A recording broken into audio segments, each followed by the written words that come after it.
ध्यान देना इस कथा से। सावन के महीने में हो सकता है आपसे और हमसे कुछ गलती हो जाए। जब हम पूजन करने बैठते हैं तो अगर पति जल चढ़ा रहा है तो पत्नी उसका स्पर्श कर कर चढ़ा ले, मना नहीं। तेरे मंदिर में आना मेरा काम है, मेरी बिगड़ी बनाना तेरा काम।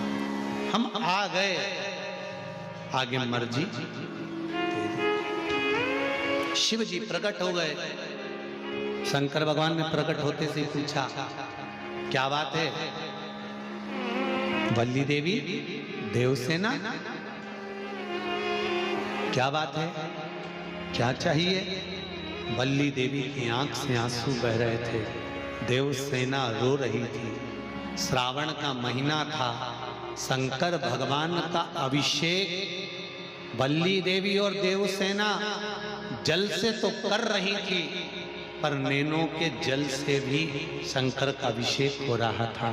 शिव जी ने, ससुर ने पूछ लिया, क्या बात है, क्यों रो रही हो, क्या हुआ? गणेश जी का पूजन होता है पर कार्तिक के स्वामी का नहीं। शंकर भगवान ने कहा, चिंता मत करो, मेरा वर है। तुम दोनों देवियों ने अलग अलग स्तुति करी है, अलग अलग पृथक पृथक पूजन करी है, इसलिए कार्तिकेय स्वामी की पूजन भी पृथक पृथक स्थान पर ही होगी, सब जगह नहीं। ध्यान देना जरा, इस कथा से 3 चीजें निकालेंगे अपन जो आपके जीवन में पूजन करते समय गलती ना हो सावन महीने। और ध्यान लगाकर सुनोगे तो आनंद आएगा और आपका जीवन सार्थक। 3 चीजें इस कथा में से निकालना। पहला,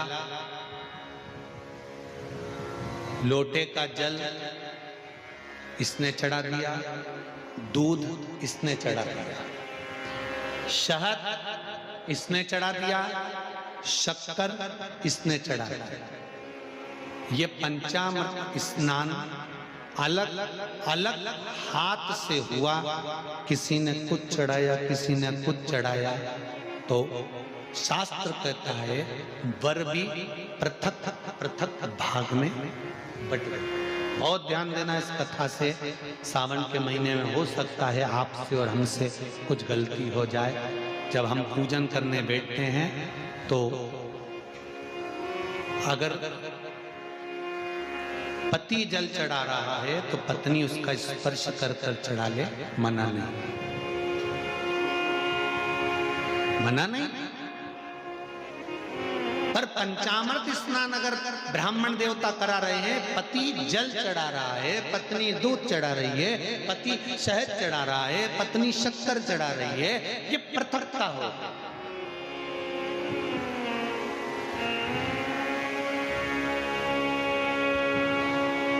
या तो दोनों को जल चढ़ाना, दोनों को दूध चढ़ाना, दोनों को शक्कर चढ़ाना, दोनों को कितनी सुंदर बात है पशुपति व्रत की कि प्रसाद जो शंकर भगवान के मंदिर में एक हिस्सा लेकर आते हो, उस हिस्से को भी पृथक नहीं करा जाता।